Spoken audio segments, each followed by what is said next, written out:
Hello and welcome to The World Today. I'm Millicent Walker. First, the headlines. Russian-backed forces take control of another city, Lyman, in the eastern Donetsk region. World Health Organization says monkeypox can be contained in non-endemic countries through quick action. Plus, African Development Fund celebrates 50 years this year. The African Development Bank launches 50 Voices, 50 Stories, a series highlighting the fund's life-changing impact in beneficiary countries. Russian-backed forces have taken control of the city of Lyman in Ukraine's eastern Donetsk region. According to Ukrainian officials, Russian forces attacking the city had been well organized and heavy fighting is ongoing on the outskirts also of Severodonetsk as Russian troops try to capture the city, which is under almost continuous shelling. The city's mayor says 60% of the housing is completely destroyed and up to 90% of buildings are damaged. 10 people have been killed and up to 35 wounded as a result of Russian missile strikes on a Ukrainian military base in Dnipro district. Now, Ukraine's President Zelensky says his country is not eager to hold peace talks with his Russian counterpart Vladimir Putin, but it will have to anyway. Russia, in turn, is blaming Ukraine for the freeze in negotiations after spokesperson Dmitry Peskov said it was unclear what Kyiv wanted, accusing Ukrainian leadership of contradictory statements. Here's more in this report. Social media video monitored earlier in the week showing explosions in the field in Novomykhailivka in Ukraine's Donetsk region has now been confirmed. However, the date of the explosion is unknown. Ukraine's Ministry of Defense shared the same video using the caption, Russia's TOS-1A shelling Ukrainian positions near Donetsk.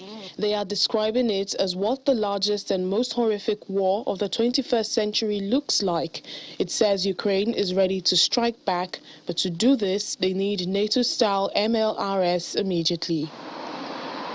Meanwhile, the Kremlin says it blames Ukraine for the fact that peace talks between the two countries are frozen, saying it is unclear what Kyiv wants. Spokesperson Dmitry Peskov, in a call with reporters, said the Ukrainian leadership constantly makes contradictory statements.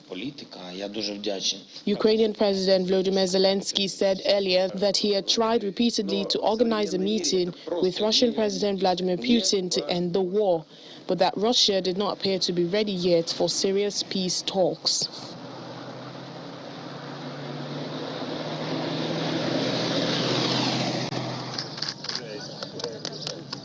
For countries by the Baltic Sea region, Turkey expects Sweden and Finland to take concrete action and halt what it says is their support for terrorist groups in order for Ankara to lift its objections to them joining NATO. Finland and Sweden formally applied to join NATO last week, seeking to boost security following Russia's invasion of Ukraine. They hope it would be a quick accession process, and other NATO members touted the planned enlargement as historic. Contrary to many voices, I'm very optimistic about the prospect of settling this, how should I put it, dispute, and in the best spirit of a long NATO unity and partner solidarity, this issue will be solved. So I'm very optimistic about the accession of Sweden and Finland, and certainly given the dynamics of the political and military processes in our part of Europe, it's certainly not going to take years or months, as you were kind enough to put it. On the impact of the cutoff from Black Sea wheat imports at an agricultural store complex in the Egyptian city of Benna, Ahmed Nasser watches truck after truck offload freshly threshed grain from the surrounding Nile Delta. Cut off from much of the Black Sea wheat it depended on by Russia's invasion of Ukraine, Egypt, often the world's biggest importer, is straining to extract whatever it can from a local harvest now in full flow. This year specifically, we could not discard large amounts of wheat with moisture or full of impurities. This year, we are storing large amounts in silos. We are supposed to leave at 4 p.m., but this year especially, we sometimes work until midnight, and some trucks stay past midnight. They stay overnight. The government, which provides deeply subsidized bread to more than 70 million of Egypt's estimated 106 million people, has set an ambitious target to buy 6 million tons of domestic wheat this year, 2/3 more than in either of the previous 2 years.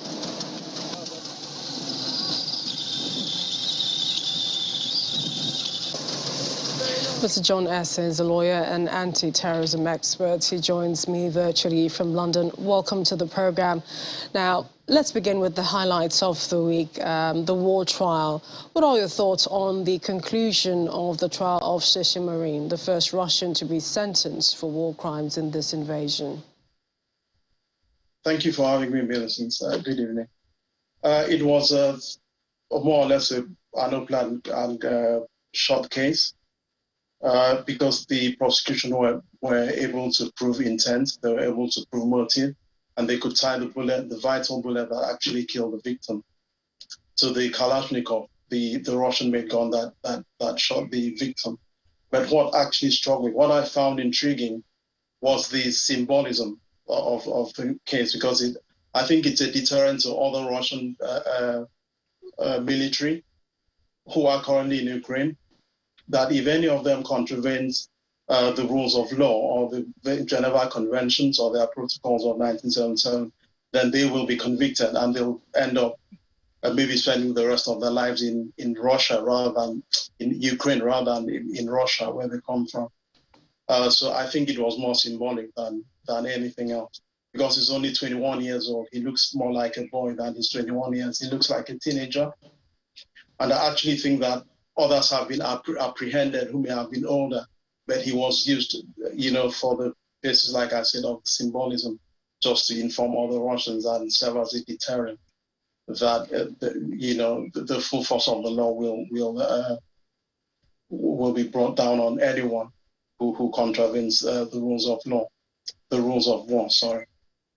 Indeed, and we also hear, on the other hand, Russian-backed separatists are reporting over 8,000 Ukrainians are, are being held in those parts of Donbass, and one wonders what will happen to them.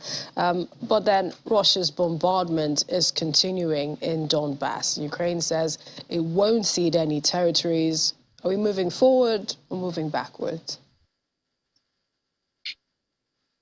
Sometimes it's difficult to analyze these kinds of wars on a daily basis, because it's a war of attrition, which essentially means that either side is trying to wear themselves down, wear down the personnel and their equipment until one blinks. So they're waiting for who to blink. While Russia is advancing and while Ukraine is retreating, it doesn't necessarily mean that Russia is having an advantage and Ukraine is retreating because it can't fight. I think what's happening is Ukraine is withdrawing from their positions to take positions further back from where the Russians are, in order to secure fortified positions to wait for the Russians. In other words, it's a trap, because at the moment they don't quite have the weapons to fight the Russians. They're still waiting for the weapons that are coming with the package from the $400 billion that was voted in Congress, that had a bilateral consensus with the Democrats and the Republicans. The weapons might get there by next week. So for the moment, they don't have anything to fight with. So what they're doing is withdrawing to fortified positions and waiting for the Russians to come at them, because they also know that the Russians do not have enough forces to encircle. Severodonetsk is the city you're referring to. They're attacking from 3 different positions, but they don't have the troops to encircle it. So that the Ukrainians are moving back, waiting for them to stretch their supply lines until they're exhausted. And hopefully, coincidentally, the weapons they're waiting for will have reached them, and then we can start seeing counterattacks from the Ukrainians against the Russians. Also, in another vein, Ukraine has urged maximum sanctions on Russia. We've seen Lithuania saying it's going to draw its ambassador from Russia June the 1st. We've also heard Russia diplomats quitting over the war in Ukraine, but it hasn't stopped Russia yet. You know, is it Russia that must end this war or Ukraine? Well, we have to remember that Russia is the one who launched an unprovoked attack on a sovereign nation, violating its territorial integrity. So if anyone has to end the war, it has to be Russia. But Russia will be very happy to end the war now. It'll be very happy to negotiate because they're in a stronger position. So if anyone wants to negotiate now, it'll be Russia. But what Ukraine would want, if Russia wants to negotiate, is to restore the parties to the conflict to the pre-February 24th position, the day Russia invaded Ukraine. Let's start from there. Ukraine will be wanting those positions restored as if the war had not started. Then they can negotiate from there. Ukraine does not want to cede any of its territories to Russia for any kind of negotiations, not even the Donbass and the Crimea Peninsula. But what Ukraine wants to do is, if they're restored to those positions, then they can have they can vote in those two areas to have a referendum for the constituents to decide if they want to be with Russia or if they want to be with Ukraine. And Ukraine definitely knows that, given that Russia is now a pariah state, it is an international outlaw, financial outlaw. And it doesn't have any real support from anyone apart from China, which is its main ally, that most of those concerns will want to stay with Ukraine. So they should get international institutions, relevant international institutions like the UN, involved to oversee any such referendum and then decide from there.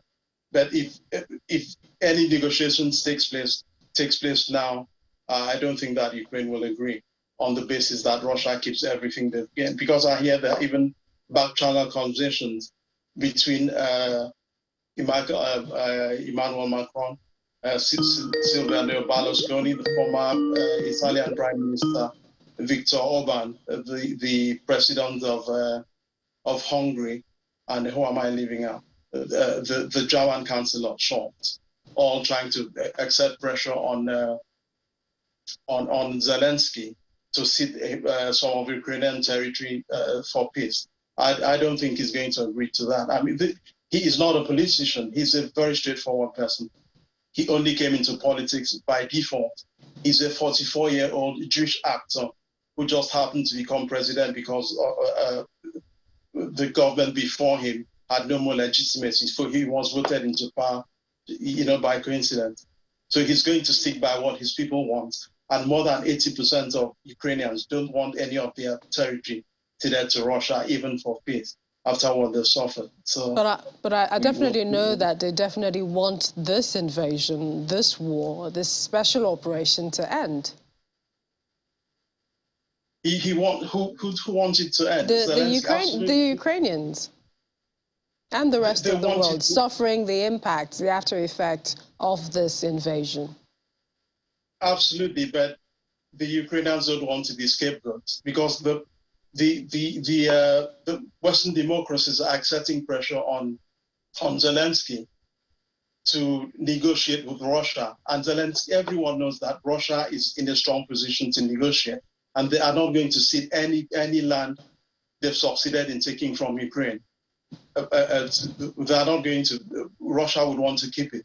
Mariupol as indispensable. It's an indispensable imperative to Ukraine being a nation. Ukraine cannot cede Mariupol to Russia because that would be the end of it. That's the biggest part, and it's labeled the breadbasket of Europe. That's not just some superficial cliche. That's actually true. So if it gives up Mariupol, it might as well give up the whole of Ukraine. So it's not going to agree to that.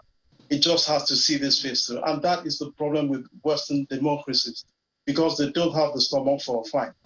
You know, they run their agendas on 4 or 5 year election cycles, and depending on what happens in those years.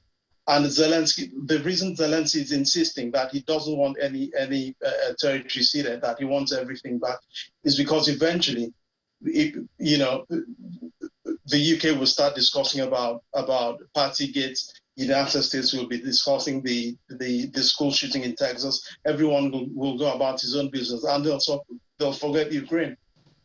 So that's why Zelensky is insisting that he wants everything done now, and that he wants every land that Russia has taken from Ukraine restored. That they have to go back to the 1991 positions they were when Ukraine gained independence from Russia. And John, you've actually teased some of the lineup we have for the program later today. But I just want to quickly ask you, and this is Ukrainian President Zelensky, what he said in terms of complaining about divisions inside the EU over more sanctions against Russia, and asking why some nations are being allowed to block the plan. I mean, in this case, can anyone blame Hungary? Not necessarily, but Hungary is not much different. I know it's a democracy, but the way that Viktor Orban runs his government is like a totalitarian state. I don't know what concessions he's made to Vladimir Putin prior to the invasion of Ukraine. A bit like Belarus. So I don't know. Maybe that back channel, diplomatic back and forth going back between Viktor Orban and Putin. On the face of it, you wouldn't want to blame him, but he's not looking for any way to even negotiate. He's taken his stance and he's not going to move. I mean, if it was even possible for him to negotiate or give something away, maybe the rest of the EU would have, gotten around to see what they could do to help him until he sees out the face. But he's not ready to talk. So I don't know whether to blame him or not, but I think he should at least listen.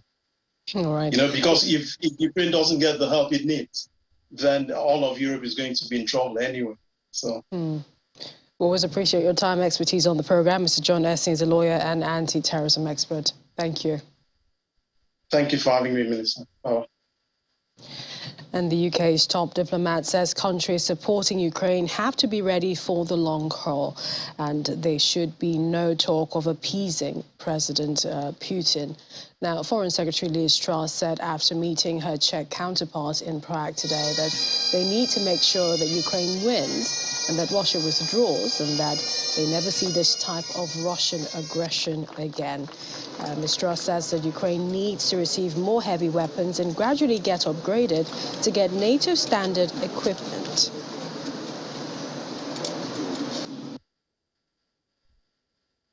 We must ensure that Taiwan is also able to defend itself.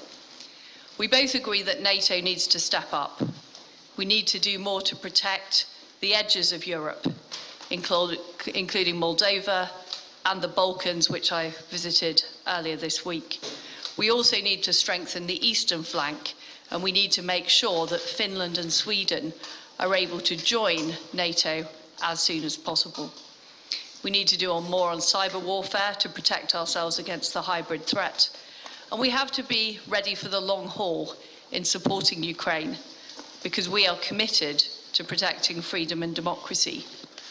We are very clear it is completely legitimate to be supporting Ukraine with tanks, with planes, and we are very supportive of the work that the Czech Republic has done, sending tanks to Ukraine. In terms of what the UK is doing, we are helping Poland specifically, who are also sending tanks to Ukraine in terms of backfilling some of that support into Poland. But what we need to make sure is that supply of heavy weapons continues to get to Ukraine. They continue to have our support, and also we're looking at how to upgrade Ukraine to make sure they've got NATO standard equipment. So at the moment, they're using a lot of ex-Soviet equipment. We need to make sure they're able to defend themselves into the future. That's some work that we're currently doing with Poland and Ukraine, but I've also been talking to Jan about how the Czech Republic can be involved in that as well.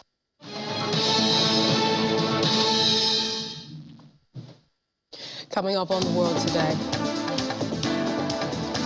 Texas police refutes criticism of slow response to Debbie school shooting following parents' reaction over initial response. You stay with us.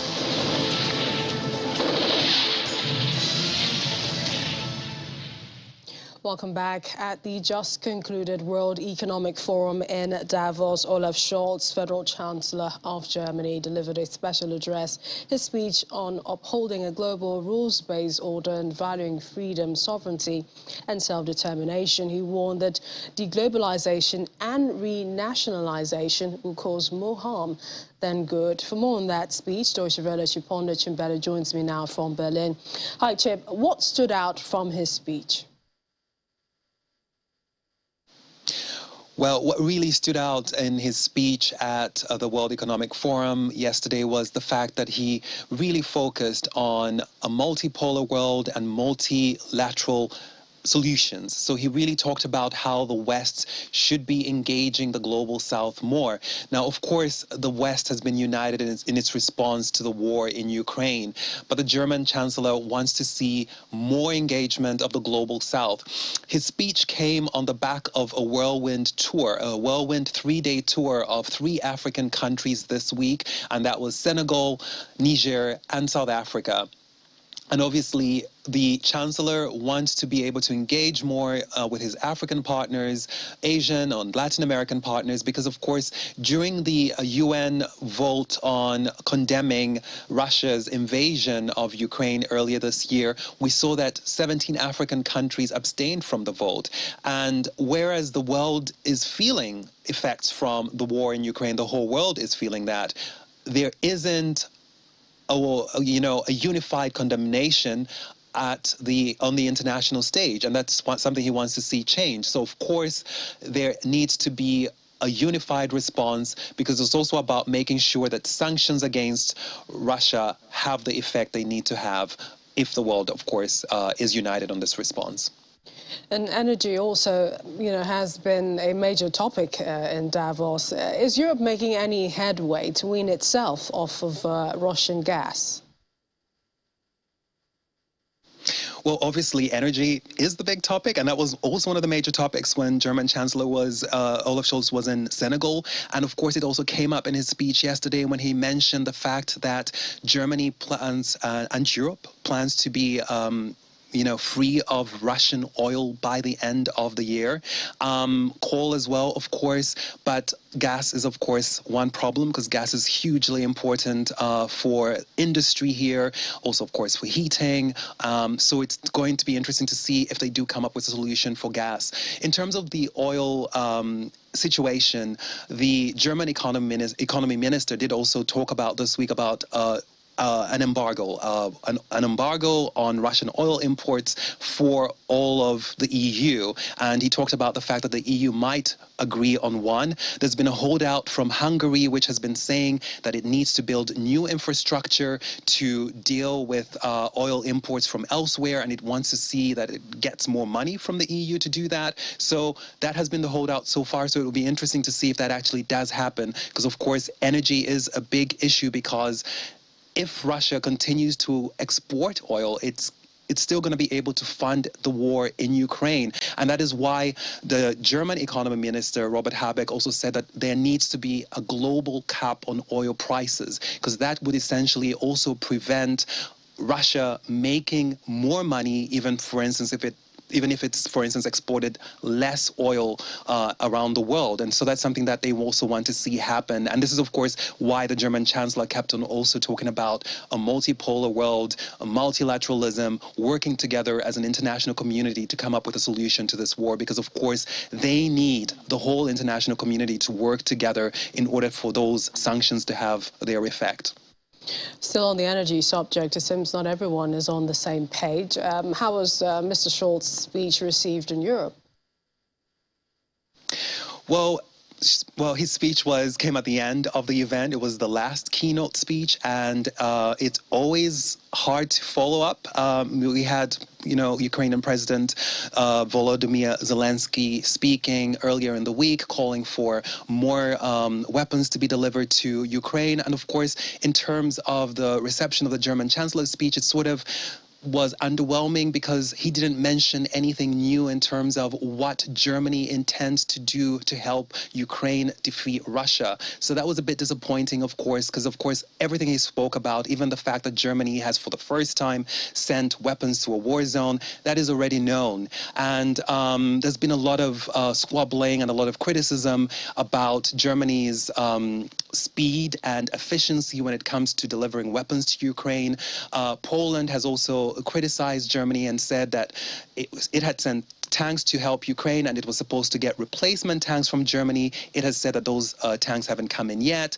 And so there's been a lot of issues here. And the German Chancellor, Olaf Scholz, tried to, say that essentially Germany needs to sort of strike a balancing act and try to ensure that while it is helping Ukraine, it's not considered party to the war there. And that is something that, of course, it needs to do in order to prevent Germany being pulled into this war, and also, of course, NATO being pulled into this war, because then it would mean essentially that we would have a war between nuclear powers. So definitely the disappointment there was about the fact that there was really no new information about what Germany intends to do to help Ukraine defeat Russia.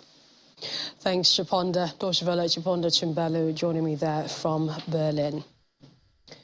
Well, here on the continent, the African Development Fund will mark 50 years this year, and the African Development Bank is launching 50 Voices, 50 Stories. It's a series which highlights the fund's life-changing impact in beneficiary countries. Our correspondent, Teniola Shibuwali, reports. Across Africa, the African Development Fund has numerous stories to tell as it celebrates 50 years. The ADF was created in 1972 to accompany the least fortunate African countries on the road to social and economic progress. The African Development Fund has done so much in 50 years, creating hope everywhere. In 50 years, African Development Funds has financed 2,750 projects, operations that have transformed the lives of millions of people. In the last 5 years alone, the ADF has connected 15.5 million people to electricity. It has supported 74 million people with improved access to agriculture. It has provided 50 million people with access to transport. And it has provided 42 million people with improved water and sanitation. ADF promotes economic and social development by providing concessional loans and grants to public and private sectors. The fund's resources are replenished every 3 years by its donor countries. As negotiations for the ADF's replenishment takes place this year, international partners speak on commitments and the fund's importance over the past 50 years. Canada has been a supporter. We were an original shareholder. So what I can say is that we've been here for a long time, and we will continue to be with the ADF in the future. We think there's a lot of work to be done. There are a lot of challenges facing the world and facing the continent, but we're looking forward to working with the ADF to tackle those. Multilateral funds like this one are really, really essential if we're going to solve global challenges that we all face, like climate change, pandemics and so on. And in that respect, I think, we really recognise the unique kind of offer of this fund, both in terms of the real local insight and knowledge that the bank brings to, to Africa, but also the real niches and strengths that the fund has developed over time. With respect to the future, I think the fund will be incredibly important for Africa, but also in a global perspective, because there are transformational changes which are needed. And to make these changes happen, we need enthusiasm, strong leadership, and ownership. And this is what the fund has to offer. So I'm looking forward to successful replenishment.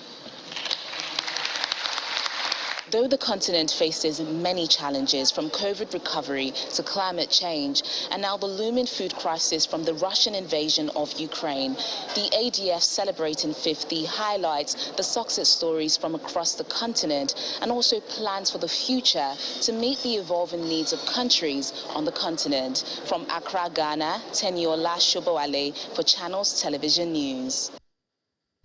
And now to politics in Nigeria. A federal high court sitting in Yenagoa, Bayelsa State, has cleared former President Goodluck Jonathan to contest the 2023 presidential election.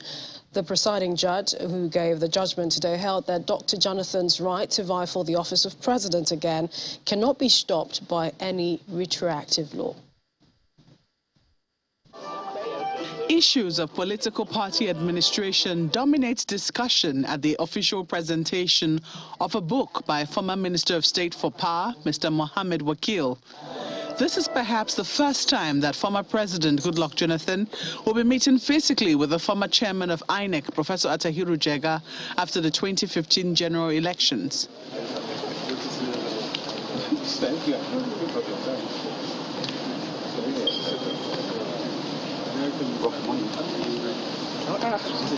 Done with the pleasantries, the former president, who is a special guest of honor, takes a swipe at the National Assembly over what he describes as laws made to constrict political parties. The National Assembly cannot make laws and lock up all the political parties together. Political parties must have the leverage of doing certain things differently. We have to institutionalize democracy. The quality of delegates, and from what we're hearing, money has been shared, some people have been going back to delegates to ask for refund when they fail the election, is extremely disgraceful. It is only in Nigeria you hear such things. I've been involved in elections across Africa since I left office. There are areas that the National Assembly can look at it. We are others that shares and accused of corruption. We should make laws that the corrupt practices in the electoral system, how do we reduce it? He calls for the removal of Section 84, subsection 12 of the Electoral Act, as he berates those condemning President Buhari for refusing to sign the amended Electoral Act. I believe that the best way for us to make our laws is to institutionalize democracy. This section, this 84, so that the controversial section that has been, to me, if you read through that law, 80% or more of that section have nothing to do with us. Supposed to be expunged from the Electoral Act. Let me use the opportunity to advise the National Assembly that laws must be designed to solve problems, not designed to create problems. And laws must be made assuming that those who are making the law are blind, just like the judges. So assume that the judge is blind and just use the scale and the sword. Laws must not be made to target a group of individuals or an individual. And when you go into that system of making laws, you will make this terrible mistake that has really messed up the whole primaries going on. With the speeches over, former President Goodluck Jonathan officially presents the book to the public. As the nation prepares for party primaries, the former president was silent on his purported presidential ambition as journalists were prevented from reaching him to speak about it. And to the United States, where Texas police have refuted criticism that officers acted too slowly to confront an 18-year-old gunman who shot dead 21 people, including 18 children, at the elementary school on Tuesday. Salvador Ramos, the heavily armed gunman, was reportedly inside the Robb Elementary School in Uvalde for up to an hour before he was killed by officers from a U.S. Border Control tactical team. Police inaction at the scene has been widely criticized, with harrowing reports of onlookers desperately urging police to intervene. At a press briefing on Tuesday, Victor Escalon, regional director of the Texas Department of Public Safety, said the police who arrived at the scene did not enter the school immediately, but called for support and negotiators and tried to evacuate teachers and students. Meanwhile, another report suggests that police in Texas revised key details about Tuesday's deadly school shooting as criticism mounts from parents over the initial response. According to police on Thursday, the gunman roamed outside the Uvalde school for 12 minutes before entering unchallenged, contradicting earlier statements which said the attacker had been confronted and shot at by an officer. There's a lot going on, a lot complex situation. They're measuring. Approximately an hour later, U.S. Border Patrol tactical teams arrive.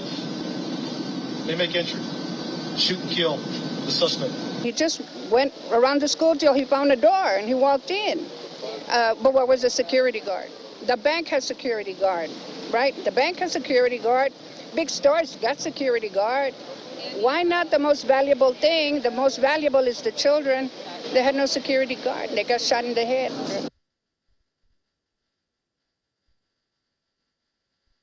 Quite harrowing. Our Washington correspondent Maria Bird joins us now for more. Hi, Maria. I'd like to begin with the husband of a teacher who was killed in the Uvalde Elementary School shooting. We understand that he has died of grief as well. It must be a solemn mood for the community.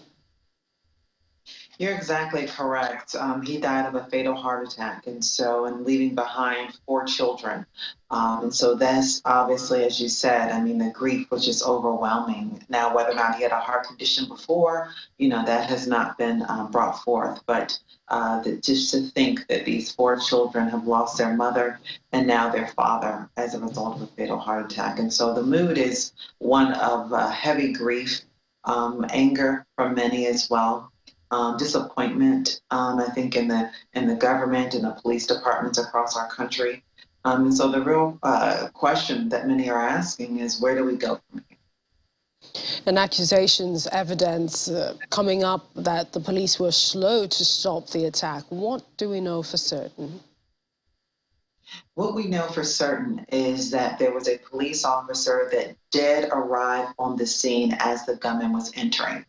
There was a gentleman that saw the gunman run into the ditch area, crash the vehicle. He actually even saw him heading in toward the school with a rifle. It is believed that he did contact police and that there was a police officer on the scene as they began to shoot, as the gunman began to shoot at 11:30 a.m. on that day. And so the real question is why the gunman, and he called for help. He supposedly entered the school but did not go in to attack the gunman to try to ensure that he was not taking any more lives. As you stated earlier in the report, that it's about an hour time between the time that he entered the school and before he was actually killed by other officers.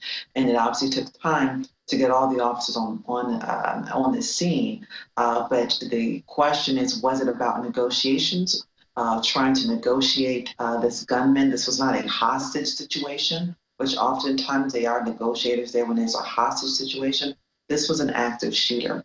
And so parents are obviously outraged about the fact that they were not allowed to even enter their cells. There was one gentleman that even stated that he asked police officers for their bulletproof vests and their ammunition so that he could go in because he saw them standing on the outside, not approaching and trying to stop the gunman as they heard gunfire going off in the school building. And Maria, the school shooting has highlighted the issue of gun control. I mean, one begins to wonder if the gun control laws will ever be changed. Well, we know there's two laws that have passed. Congress have passed the House of Representatives there before Senate. And that's why you're constantly hearing individuals requesting that senators take away their own political stance on the Second Amendment rights, but focus on the lives and what is actually happening. And these legislations are really focused on one, additional background checks, and obviously the type of ammunition that can be sold and to what individuals it can be sold to. And so we know that background checks are not going to alleviate all the challenges. And there's also requests from the American people that executive order needs to be put in place by the President of the United States to obviously restrict the ability for those who should not be able to purchase this type of ammunition and the type of ammunition that can be sold. We know that there's all types of military ammunition that is actually sold, and the type of ammunition that this gentleman was able to use, the gunman was able to use, was so explosive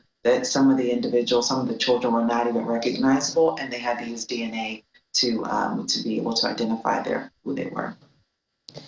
Quite harrowing indeed. And Maria, finally, we also saw protests this week, I believe in Minnesota, calling for real legislative changes. And this is to avoid the repeat of George Floyd's death, May 25, 2020. How is government responding? The government has responded. Obviously, we know that the legislation did pass through Congress, and it has been signed by President Biden. And so this legislation will put extensive background checks on police officers. It will also put flags on their records if they have been had any disciplinary action for wrongful arrest or wrongful types of ways in police practices. And it will further look at reducing the chokehold and having that, the excessive force measures that police have been allowed to use, to have that restricted in many of the states across the country. So it's a step forward. It obviously directly speaks to some of the challenges we saw with the George Floyd case, but the question is that going to be enough? Thanks, Maria. Our Washington, D.C. correspondent live for us there. Still to come on the program. It's gowns spanning Queen Elizabeth's reign on display at London's Madame Tussauds. That's in a moment. You stay with us.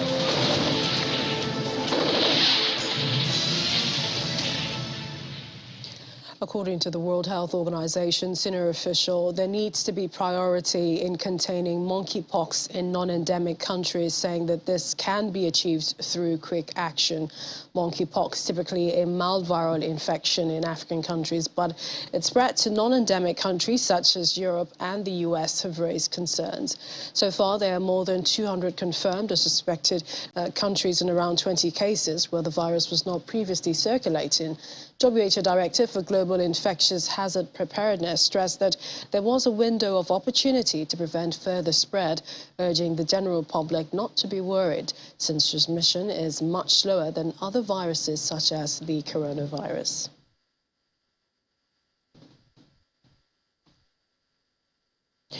And British Finance Minister Rishi Sunak has said today that his new £115 billion cost of living support package would have an impact of less than 1 percentage point on inflation.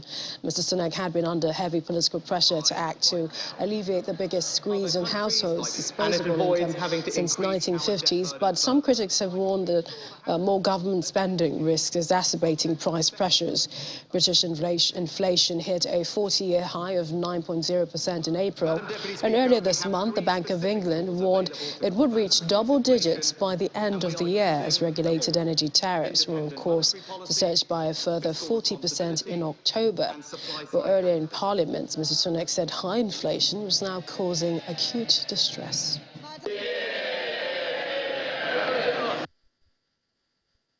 The oil and gas sector is making extraordinary profits, not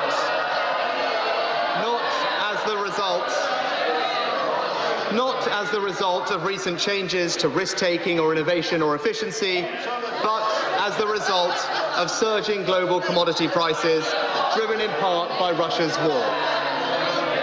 And for that reason, I am sympathetic to the argument to tax those profits fairly. We will introduce a temporary targeted energy profits levy, but we have built into the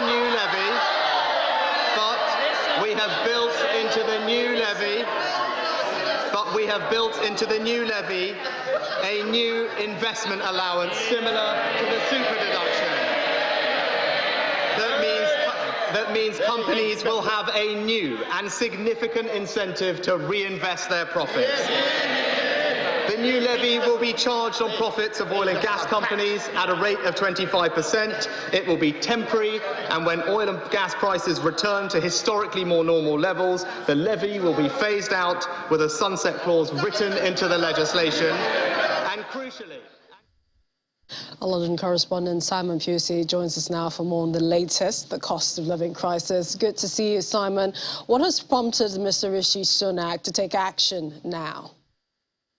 Yeah, well, as you saw there, he was very passionate about that. And Rishi Sunak, during the first lockdown and the second lockdown, unveiled this furlough scheme that was very popular. So he's seen really as being pretty generous in terms of giving these grants out. And I think he wanted to continue that because he's been under pressure for a while. And the reason he's been under pressure to make this announcement is because, as you said earlier, prices are rising faster than they have done in 40 years. Inflation is now at 9% and looks like it's going to keep on going. And a lot of this is the energy prices. And so people are paying a lot more for their gas and electricity than they have done at any point, and then food prices are rising. A lot of this they can point to, the Ukraine issue, Russia and Ukraine, where a lot of wheat comes from, and obviously a lot of oil and gas. But this is all coming together to be a sort of perfect storm at the moment, that it looks like next winter a lot of people are going to be paying double or even treble their energy bills. So they're under a lot of pressure, the government and Rishi Sunak, to really make an announcement and help families with the cost of living crisis.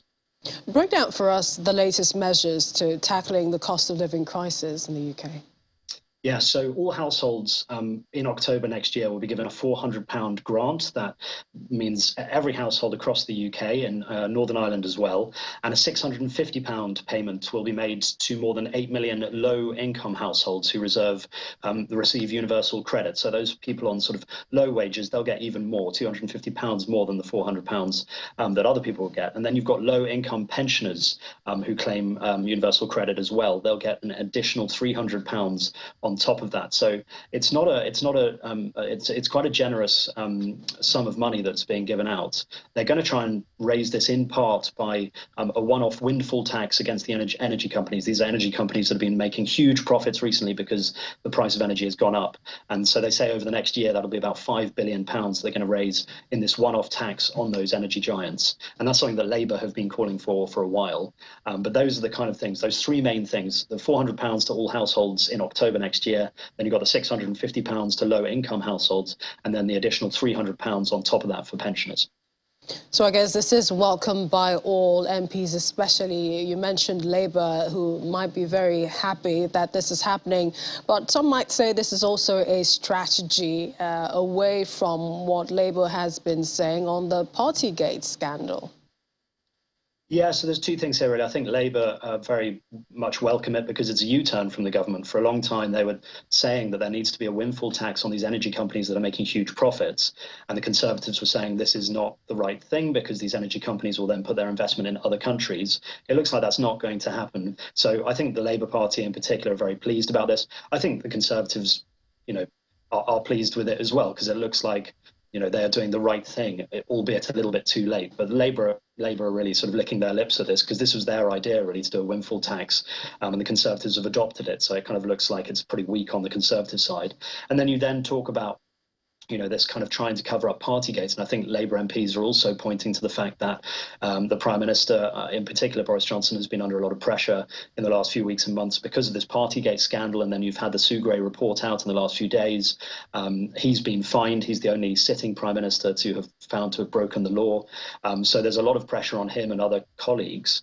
And people have been handing in their letters within the Conservative Party to try and get a new Prime Minister, trying to get a new leader. So he's under pressure. And then, skeptics and cynics are pointing to the fact that now they've brought out this big new announcement that people are going to get, grants to deal with the cost of living, and they're saying this timing seems a little bit iffy. So I think there's two things there. I think the skeptics are saying, yeah, this is the Conservative Party and Boris Johnson in particular trying to save their own skin in terms of doing what they should have done too little, too late.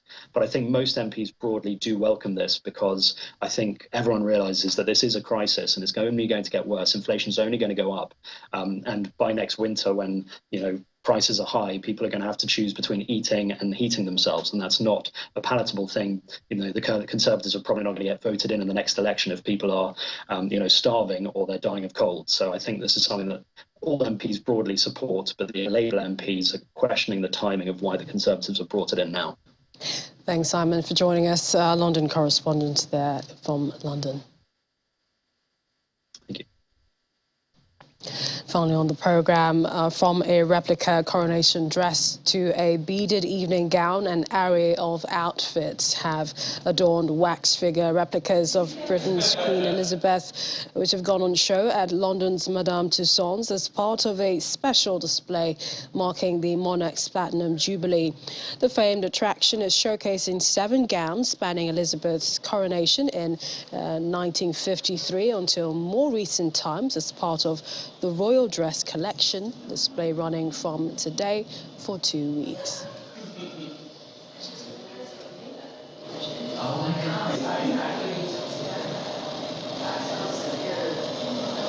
yeah, they do. You guys want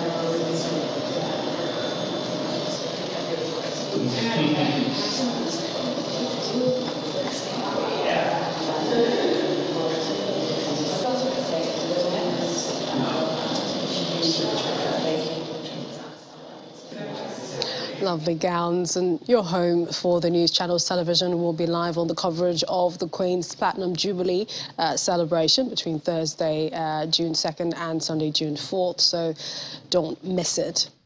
That's it on The World Today. You can watch this episode or previous episodes on our YouTube channel and more stories on our website, channelstv.com. I'm Millicent Walker. I'll see you again.